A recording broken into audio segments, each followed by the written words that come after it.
Hello and welcome to Spectrum News at 9. My name is Xavier Robert, coming to you live from Uyo, the capital city of Akwa Ibom. Let's take a look at the headlines. President Tinubu writes, Senate seeks support for military intervention. Akwa Ibom State Governor Pastor Moino commiserates with member representing a Tinan Federal constituency, Obong Polepo, on demise of wife Vivian. Plus, U.S. Republican presidential candidate Chris Christie meets with Zelensky in Ukraine. Details of these stories and more in a moment.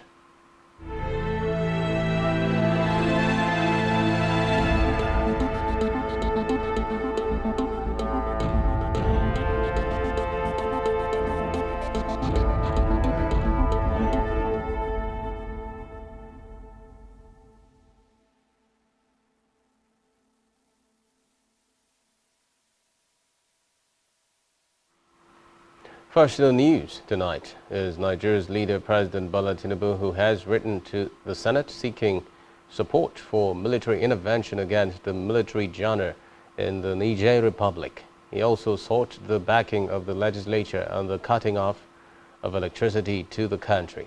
Recall that Niger's democratically elected President Mohamed Bazoum was toppled by his guards and the leaders of the West African Regional Bloc, and Tinubu met to discuss sanctions to be placed against the military personnel who toppled Bazoum. Meanwhile, President Tinubu has replaced a ministerial nominee, Mariam Shaiti, choosing two others, including Festus Keyamo and Dr. Maigari Mahmood. This was revealed in a letter by President Tinubu and read by the Senate President Godswill Akpabio in the during plenary today.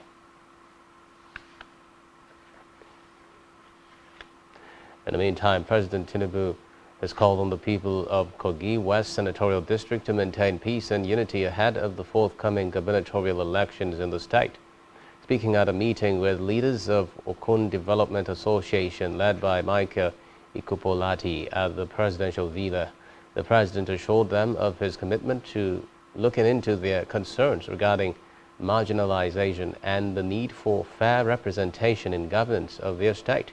According to a statement by the President's Special Advisor, Ajuri Ngelale, the delegation had expressed their unwavering support for the Tinubu administration and requested the President's backing for Kogi West Senatorial District to have an opportunity to produce the next governor of the state. They emphasized that this would be the first time the district will have a chance to produce the governor in 27 years since the state's creation in 1991. Elsewhere, President Bola Ahmed Tinubu today insisted the 350 megawatts phase 1 of the 7,350 megawatts Gwagwalada Independent Power Plant JIP must be completed within the 3 years contract duration. Speaking at the plant groundbreaking ceremony in Gwagwalada, Abuja, he warned that a 3-year project must be 3 years, that Nigerians are waiting and anxious for all the promises made, and that the promises must be kept. According to him, all the distribution bottlenecks will be removed from the Nigerian electricity supply industry, NESI, because the country cannot become a productive and industrial country unless it can generate, transmit, and distribute electricity.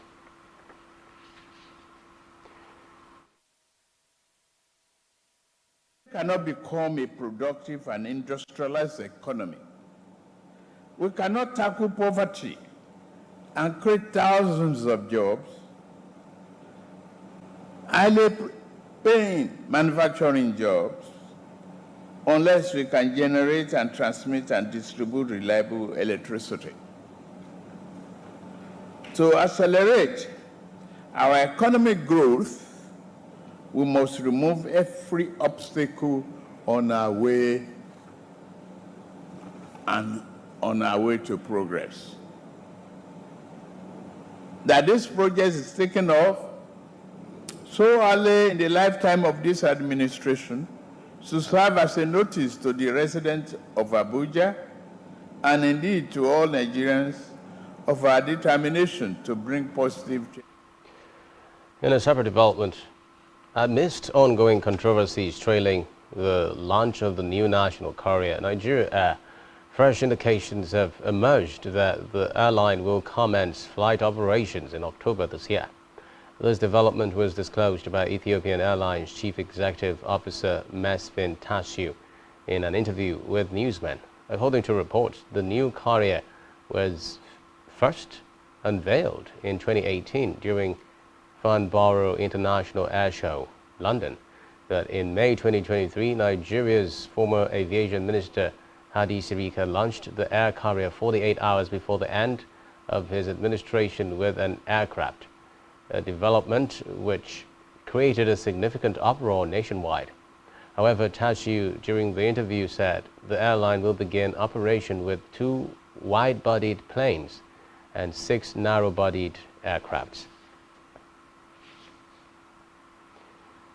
Away from that, now the federal government has directed the chief medical directors and medical directors in the federal tertiary hospitals to implement the no work, no pay policy on the striking members of the Nigerian Association of Resident Doctors, NARD.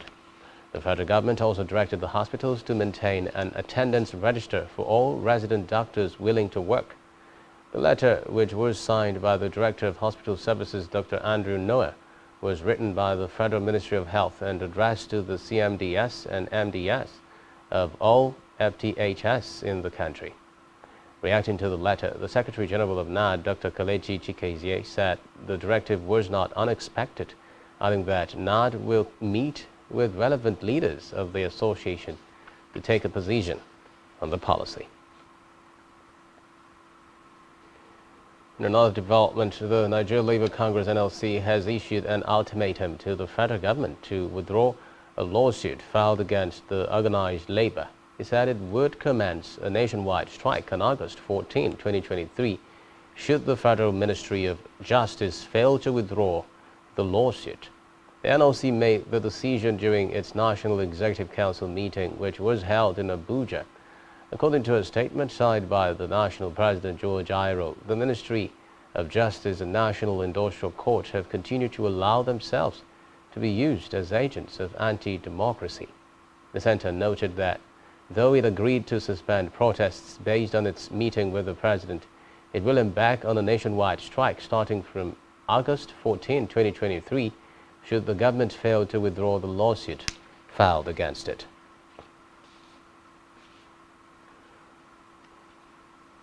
From the Green Chambers now, a member of the House of Representatives, Oluwa Leoke, has petitioned President Bola Tinubu over alleged constitutional violations in the office of the Auditor General of the Federation with the appointment of a substantive Auditor General for the Federation. Oke, who represents Obokun and Oriade Federal Constituency of Osun State, also accused the head of the Civil Service of the Federation, Folashade Yemi-Asan, of glozing over the provisions of the Civil Service rules by appointing a junior director to oversee the OAUGF. In a petition to the President, the former Chairman, House Committee on Public Accounts, alleged that the head of service of the Federation violated the constitutional provision that no one should hold a public office in an acting capacity for more than 6 months. According to him, the situation in the office of the Auditor General for the Federation has affected the transmission of many annual audited reports of ministries, departments and agencies of the federal government to the National Assembly because the acting Auditor General lacks the power to sign such reports. He also noted that the development has hindered the Public Accounts Committee from performing some of its core duties.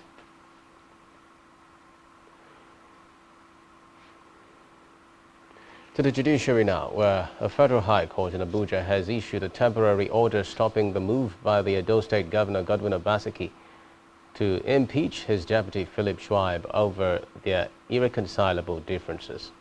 Justice Ahmed Ramad Mohammed issued the temporary order today, while ruling in a motion on notice filed by Schweib, praying the court to stop the move to ease him out of office by his principal. In the ruling on the motion argued by Moses Ebute San from the chambers of Ogu James Onoja San in Abuja, Justice Mohammed directed the parties in the suit to maintain status quo ante bellum. Reports say the order for the status quo antebellum released today is to be enforced till the time the defendants shall show cause, as directed in another ruling of the court made on July 27, 2023. By the order of status quo antebellum, parties are to remain in the positions they were before Schwab's suit was instituted against the defendants. Now, in education, the National Examination Council has said over 1 million candidates registered and will sit the ongoing 2023 Senior School Certificate Examination. The Registrar of NECO, Professor Dantani Wushishi, disclosed this in Jos, Plateau State, while monitoring the conduct of the examination in some schools. According to a statement released by the spokesperson of the council, Aziz Sani, 601,074 of the registered candidates are male, while 584,814 are female. The statement also quoted the NECO boss as being satisfied with the general conduct of the 2023 SSCE based on reports obtained from across the country. In a separate development, the Nigerian Communications Commission (NCC) has warned traders and other stakeholders about the negative consequences of selling and purchasing phones and telecommunications gadgets not approved by the Commission. The certification of telecom devices used in the telecom sector is one of the mandates of the NCC as enshrined in the Nigerian Communications Act 2003, whose central objective is the protection of the rights and interests of consumers. Reports say non-type approved telecom devices are considered to be supplied to the Nigerian market from grey sources and are known to degrade the quality of services in the network. Deputy Director, Consumer Affairs Bureau, Dr. Emilia Nwokoro, who spoke for the Executive Vice of the NCC, Professor Omar Garba Dambata, at the 5th edition of Market Conversation, a telecom consumer outreach program of NCC, which took place recently at the GSM Village in Abuja, said the event was part of the sensitization efforts of the Commission to address the issue. In another development, the Nigeria Customs Service (NCS) has unveiled a platform for authorized economic operators for compliance traders.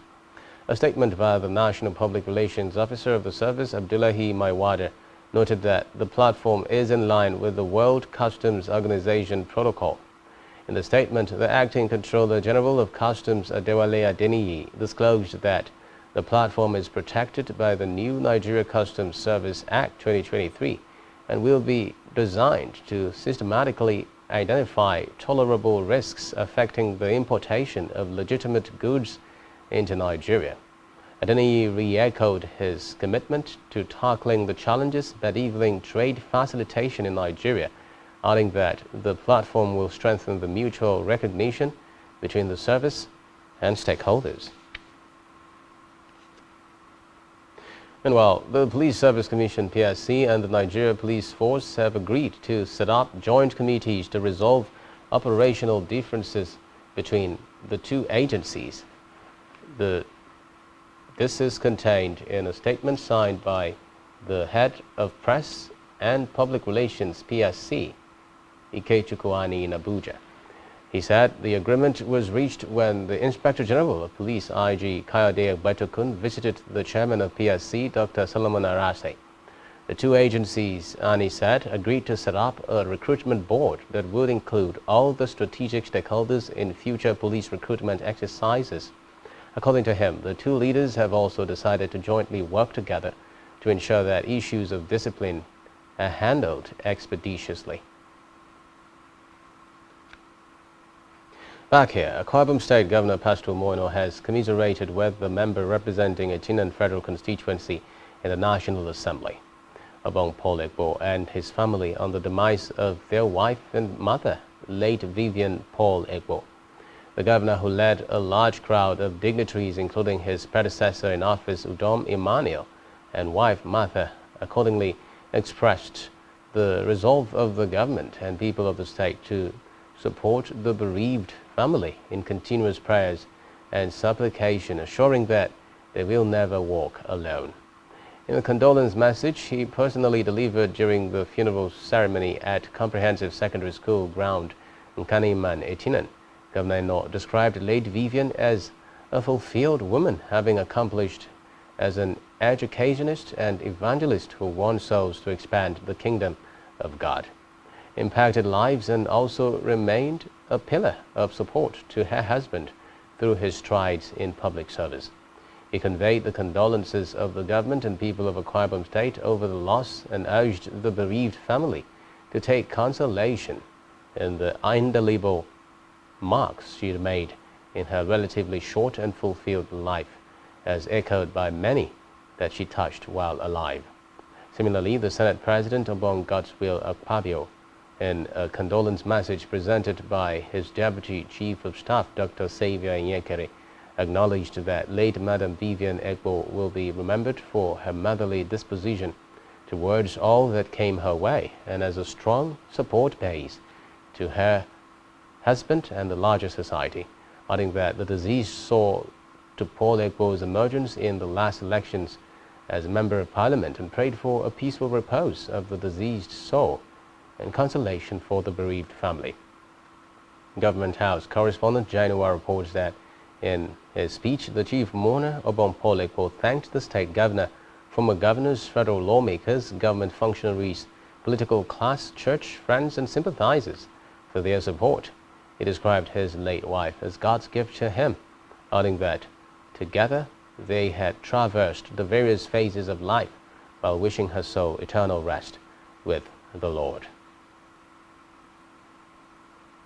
Still in Akwa Ibom, a senior nutrition advisor with Center for Clinical Care and Research, Nigeria, Selva Tiev, has called on both private and public organizations to adhere to essential maternity rights of workers to enable pregnant women take maternity leave for a minimum of 18 weeks.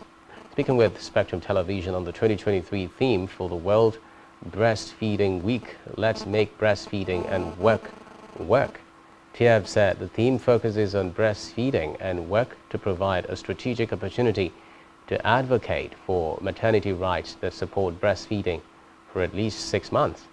The nutrition advisor, while stressing on the importance of breastfeeding to a mother, child, and family, solicits government to make available policies that will help in supporting maternity rights in workplaces to ensure that women are given basic maternity provisions. The theme for the World Breastfeeding Week 2023 is enabling breastfeeding, making breastfeeding work and work. So Nigeria is joining the rest of the world to celebrate the World Breastfeeding Week. Usually celebrated from 1st to 7th of August every year.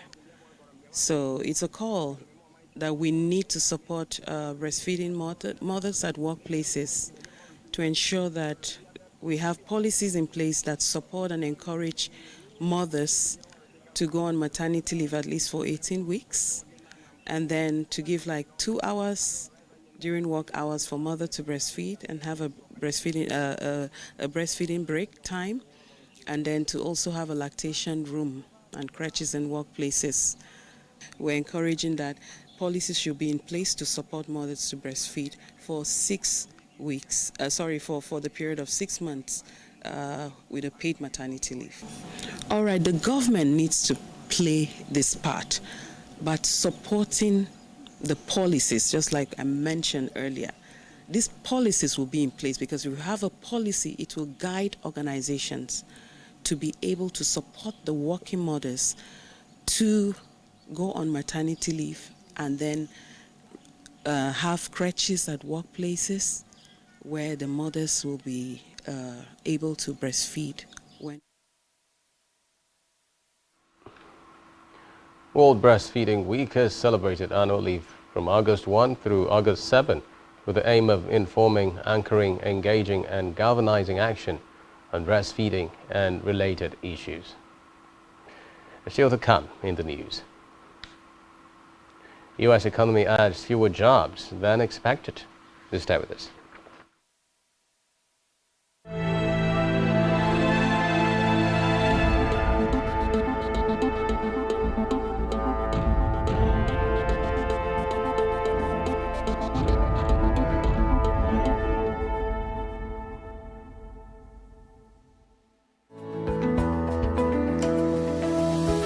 Business exists only to meet the needs of the people, but there's an extra advantage if your product and services are pitched on a platform that gives you the added advantage over your competitors. For your desired return on investment and so much more, advertise on Spectrum Television, on StarTimes DTH Channel 421 and on free-to-air with a frequency of 12733. Spectrum Television, broadening your horizon.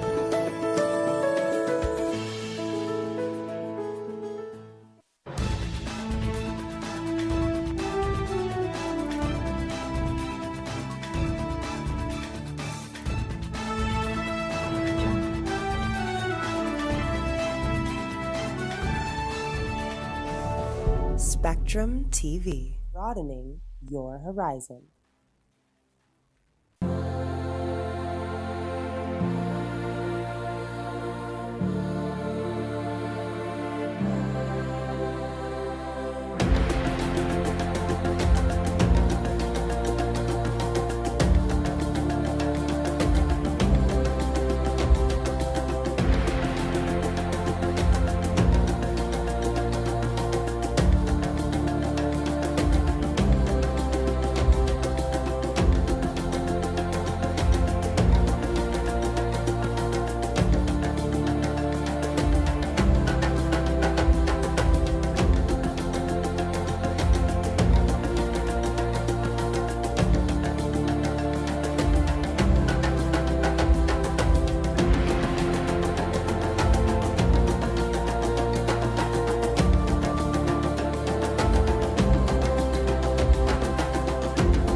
Allowed by grossly abused. Our governors have to share police powers with the president as stipulated by the Constitution. We do not have a federal government police force. We have the Nigerian police force, which shall be administered, organized, and supervised by the Nigerian police force. No, my Lord, I want to say something. I want to say something here. Perhaps it might also enlarge the scope of people who should be invited here for examination. My Lord, if we cannot find those who literally murdered Abiola, who are those people who could be said to be the beneficiaries of the death of Abiola? Rogers has linked you with some of the killings he did? He never did.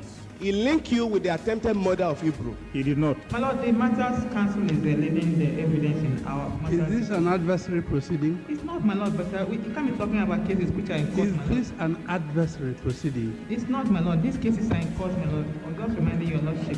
My Lord, sorry, my Lord, I think I'll be in cross-examination. Legally Speaking, a program that deals with legal issues and questions we face as citizens of this amazing country, Nigeria. Legally Speaking. Join us every Friday from 5 p.m. to 6 p.m. for Legally Speaking.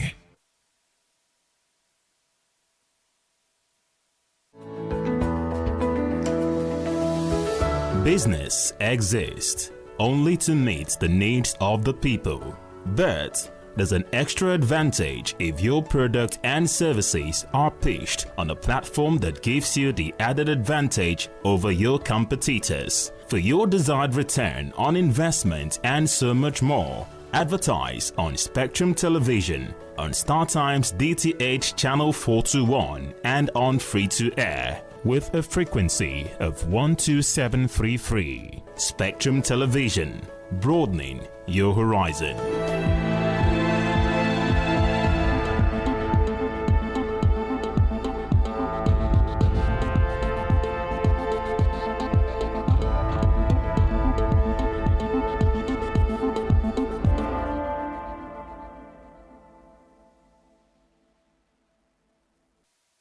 And thanks for staying tuned. As we move on now to Africa, where Mozambique's first maritime court has opened in the capital Maputo. Coastal northern Mozambique has been hit by a 6-year-long jihadist insurgency, while other national security threats include piracy, sea pollution, illegal fishing, and the trafficking of drugs and people.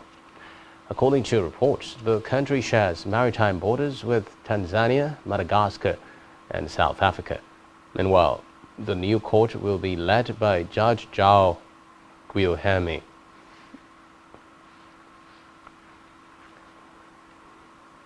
In the meantime, the military junta in Niger Republic cut off ties with Nigeria, France, and other countries today after the peace talks delegates sent by the Economic Community of West African States failed. According to reports, the delegation from the ECOWAS arrived in Niamey with the aim of establishing a dialogue with the junta in order to obtain the return to constitutional order. The first contacts on site were positive, but at the end of the evening, the CNSP spoke through the voice of Colonel Major Amadou Abdrabmane, the same who spoke on July 26 when the soldiers announced that they had overthrown President Mohamed Bazoum. In a related development, Benin's foreign minister has said diplomacy should be the preferred solution to the coup in Niger, while pledging Cotonou's full support for West African bloc ECOWAS's efforts to resolving the crisis. It would be recalled that the Economic Community of West African States, ECOWAS, chaired by Nigeria, has imposed tough sanctions on Niamey, but also sent a delegation Thursday to meet junta representatives after Niger's military removed elected President Mohamed Bazoum on July 26.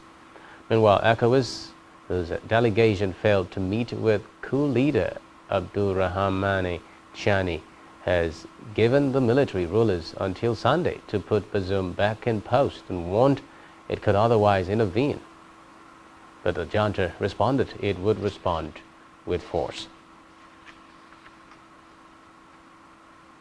Still in Africa, after 18 years of operating in Kampala, the UN's Human Rights Mission will close on Saturday because the Ugandan government has ended its mandate.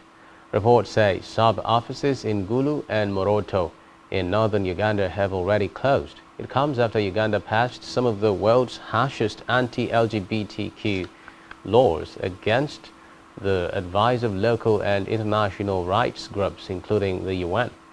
In a statement, UN High Commissioner for Human Rights Volker Turk said he was urging the government to ensure Uganda's national human rights body can function effectively and independently as the main body tasked with human rights oversight in the country. Turk said the majority of 54 NGOs that were arbitrarily suspended in 2021 remain closed and that Uganda's amended computer misuse law could limit free expression even more. He also expressed deep concern about the run-up to elections in 2026, saying human rights defenders, civil society actors and journalists in Uganda were operating in an increasingly hostile environment. Meanwhile, Ethiopia's government has declared a state of emergency following days of clashes in the Amhara region between the military and local Fano militiamen. Reports say the statement by the country's Prime Minister Abiy Ahmed announced the state of emergency did not say whether it applied only in Amhara or across the country. According to reports, the declaration gives the government the power to ban public gatherings, make arrests without warrants, and to impose curfews.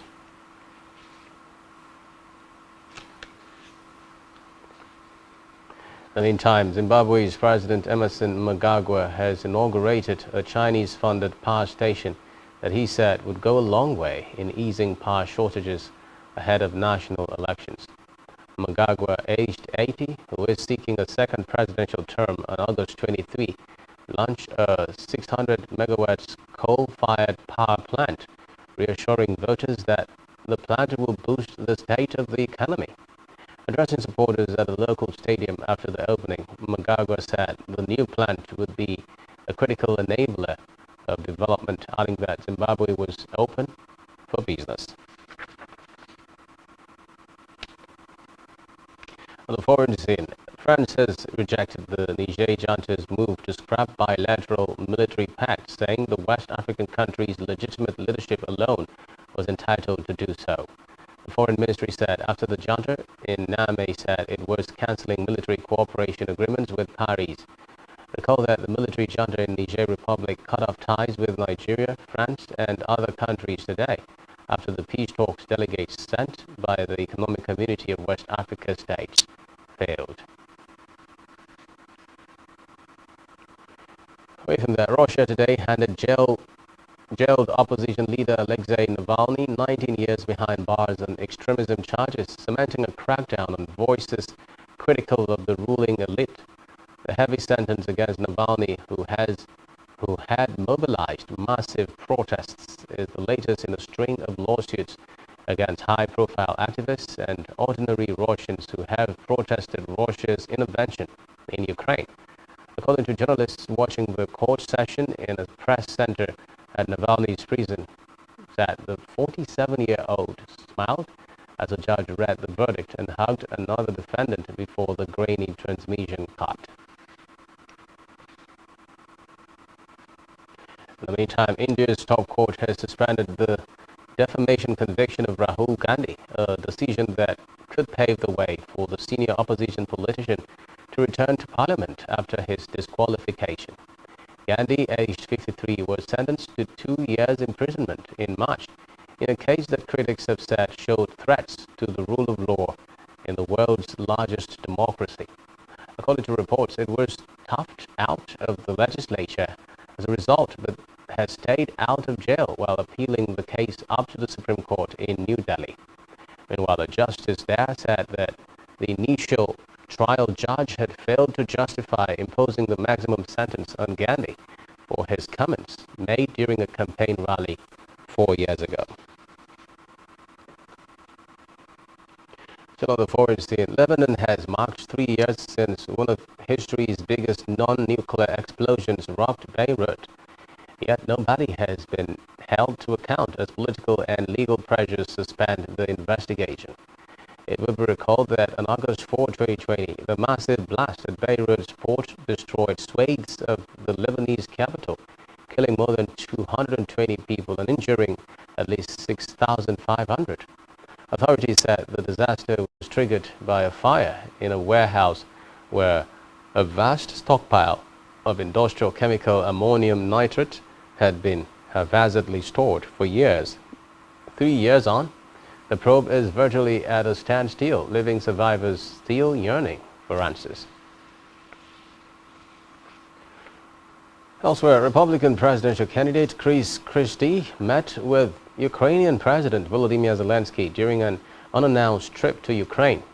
The former New Jersey governor also visited battle-torn areas of Moshchun and Bucha. He told reporters traveling with him that he came to the country because he wants Americans to see what he sees, so their resolve to support Ukraine continues. Meanwhile, the former New Jersey governor has defended U.S. support for Ukraine and in a town hall said U.S. support was necessary to counter the influence of adversaries like China and Russia.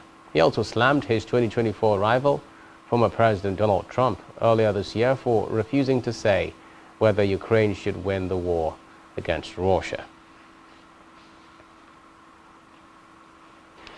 Meanwhile, former U.S. President Donald Trump has pleaded not guilty in a Washington, D.C. court to conspiring to overturn his 2020 election defeat. Trump, shortly after that court hearing, confirmed his not guilty plea, noting that the case was persecution of a political opponent. Reports say the arraignment marks the former president's third appearance in 4 months as a criminal defendant. Still on the foreign scene now, a Ukrainian official, Natalia Humaniuk, has said that attacks on an oil storage facility in Russian-occupied Crimea are inevitable. Humaniuk, who is the spokeswoman for the Ukrainian military in the south, said that there is a general knowledge of a massive oil storage facility in Feodosia where large reserves can be stored for the Black Sea Fleet. According to her, it is clear that the Russian the area and its logistics are concentrated to some extent in the areas. She noted that the supply of fuel and lubricants is a very important component of combat readiness, stressing that explosions will bloom and it is inevitable.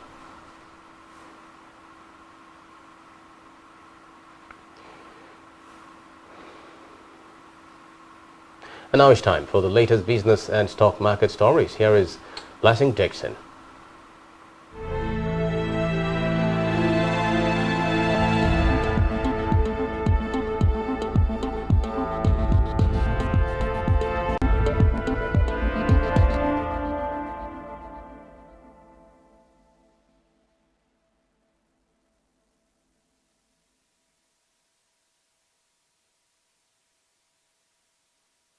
Thank you, Xavier Robert. Good evening. It's business news. My name is Blessing Dixon. In the news, the U.S. economy adds fewer jobs than expected. The U.S. economy created 187,000 jobs in July of 2023, below market expectations of 200,000 and following a downwardly revised 185,000 in June. Job gains occurred in healthcare, social assistance, financial activities, and wholesale trade. Meanwhile, the unemployment rate again edged down to 3.5%. The Food and Organization Food Price Index increased for the first time in 3 months to 123.9 in July 2023 from an upwardly revised 122.4 in June, which is the lowest since April 2021. Prices for vegetable oils surged 12.1%, the first increase in 8 months, driven by high world quotations across sunflower, palm, soy, and rapeseed oils. On the other hand, sugar costs went down 3.9% amid good progress of 2023 to 2024 sugarcane harvest in Brazil and improved rains benefiting soil moisture conditions across most growing areas in India. Also, prices for cereals decreased 0.5% due to a 4.8% fall in international coarse grain prices. Dairy costs declined 0.4%, a 7th straight month of declines led by lower quotations for skim milk powder and butter. There was a subdued market activity in Europe during the summer holidays, muted interest in import demand, and market uncertainty over the future directions of prices. Meat prices also fell 0.3%, led by bovine meat. In Nigeria, amid Amid the hike in fuel price, the Nigerian National Petroleum Company (NNPC) Limited has said that it will construct 35 compressed natural gas (CNG) stations. According to the NNPC spokesperson Garba Mohammed, the oil giant will collaborate with Nipco Gas Limited for the construction in CNG stations. The increase in CNG stations in Nigeria will expand access to product and increase CNG-driven vehicles in the country. Mohammed said the purpose of the CNG stations was to serve as a cheaper alternative to premium motor spirit, PMS, also known as fuel, and to increase CNG-driven vehicles in the country. Fuel pump price was increased by NNPC to 580 to 600 naira per litre across the country in July, with oil marketers projecting that the price of fuel could hit 700 naira per litre before the end of 2023. It's time for the Nigerian stock market report. Today is the last trading day of the week, and the benchmark all-share index poured 64.98 basis points to close at 65,198.08 points, representing a one-week gain of 0.22%.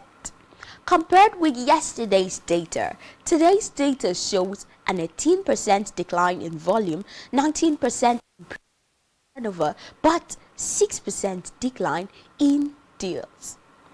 The market capitalization held for a second day at 35.3 trillion naira. 116 listed equities participated in trading, ending with 28 gainers and 28 losers. GlaxoSmithKline Consumer led the gainers with 9.88% share price appreciation, closing at 8 naira 90 kobo per share. On the losing side, Eterna came out last with an end-of-day price depreciation of 9.83% at 21 naira 10 kobo per share. Transcorp Nigeria recorded the highest volume of 29.3 million traded shares. This is all on business news. Back to Xavier Robert for the rest of the news. Many thanks, Blessing. Still to come in the news. Mohammed reappointed Kano Pillars assistant coach. Do stay with us.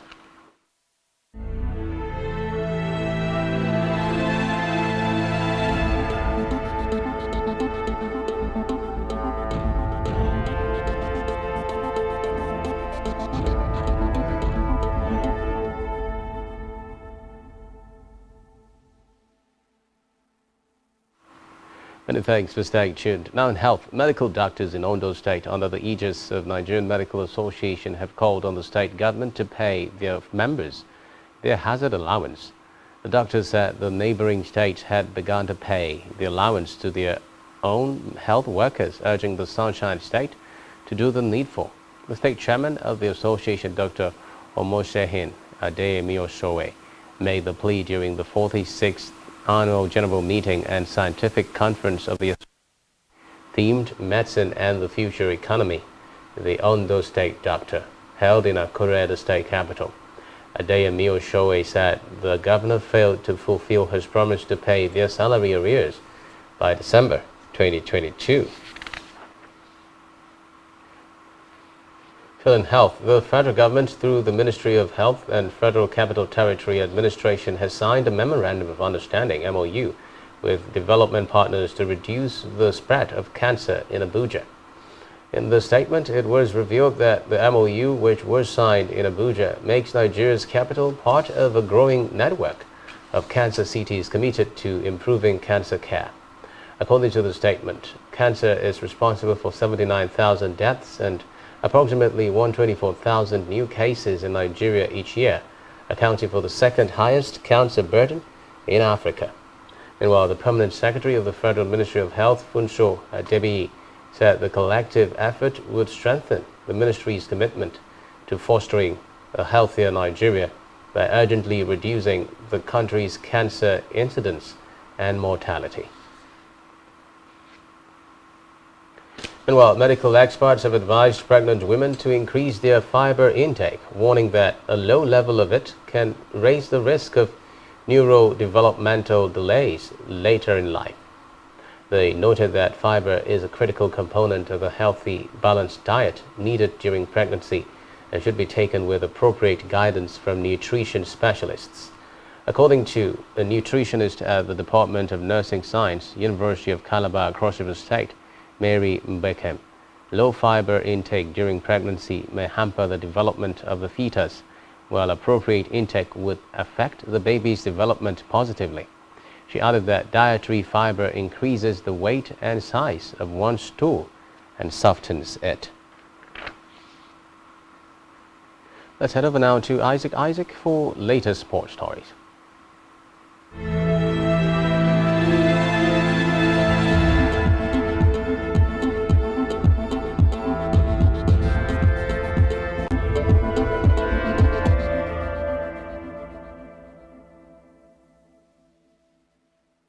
Well, thank you very much.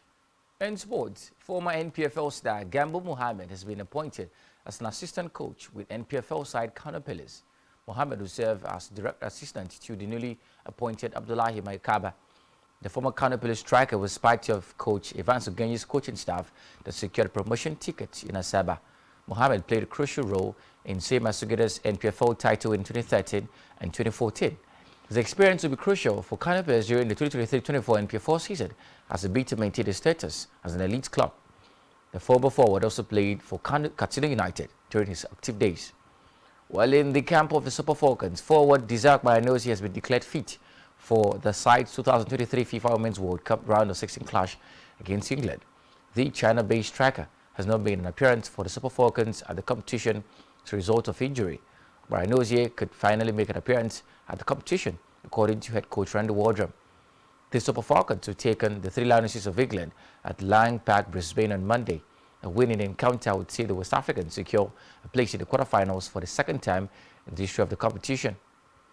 Well, moving on to transfers, according to Italian publication Football Italia, Roberto Calenda, the agent of Victor Osimhen, is still in close contact with Napoli president Aurelio De Laurentiis, adding that a new agreement has been reached yet despite multiple meetings. Osimhen was crowned Serie A top scorer with 26 goals and is currently valued at £150 million. The 24-year-old was also named Serie A best striker for last season, beating off competition from Lautaro Martinez of Inter Milan and Rafaela of AC Milan. The Partenope are keen to tie down Osimhen to a new contract amidst interest from across Europe, but so far talks have not resulted in a new deal. Football Italia added that Osimhen, who has 2 years left in his contract in the Campania capital, is keen to stay with Napoli, but wants a release clause in his deal, giving him assurances for the future. But that's it on sports. My name is Isaac. Thanks, Isaac. Now, on our entertainment news, multi-talented Nigerian singer-songwriter Chidinma Ekile is set to captivate audiences with her latest single and visually stunning release, I Recommend Jesus. Known for her powerful vocals and heartfelt lyrics, Chidinma delivers an uplifting and soul-stirring anthem that is sure to resonate with listeners worldwide. The single, I Recommend Jesus, is a heartfelt tribute to the strength, love, and unwavering faith that Minister Chidinma has found in her personal relationship with Jesus Christ. And the song not only showcases her exceptional vocal prowess, but also highlights her ability to create music that touches the core of the human spirit. To complement the release of the single, Chidinma Ekile is also gifting her fans with a visually enthralling music video directed by Duku Daniel Nkemakolam, popularly known as Kemzot. The video features cinematography, storytelling, and showcases Chidinma's artistic depth and creativity with its visuals. The music video is hoped to leave a lasting impact on viewers, offering a visual representation of the song's message. Still on entertainment, American hip-hop star DJ Love has dropped a new single, Please Don't Go, on which she features Afrobeat sensation Tenny and Cheeky Cheesy. Reports say the collaboration is a testament to how music has the extraordinary ability to bring people together and create shared experiences. According to reports, the single Please Don't Go underscores the universal appeal and unifying power of music, transcending geographical and cultural boundaries. And while the family of Nollywood icon Santo B has announced the funeral arrangement of the deceased actor. According to a flyer released by the family, the deceased actor will be laid to rest on August 18 in his hometown, Umweze Alain Ogwa in Imo State. Recall that the Hollywood actor reportedly passed away on May 8 this year at the age of 57 after battling a protracted ailment.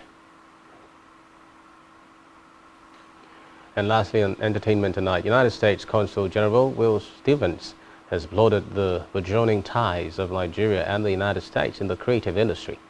Delivering remarks at the pre-award reception in honor of the 16th Annual Hattie's Music Awards, Stevens explained that the return of the Hattie's Award to Atlanta symbolizes the Nigerian music industry's dynamism, creativity, and growing global reach.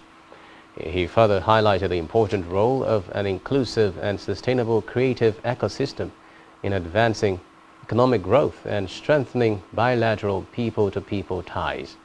Meanwhile, the Nigerian Consul General in Atlanta, Amina Smiler, noted that the upcoming 16th Hattie's Awards in Atlanta offers an opportunity to celebrate African culture, resilience, and creativity.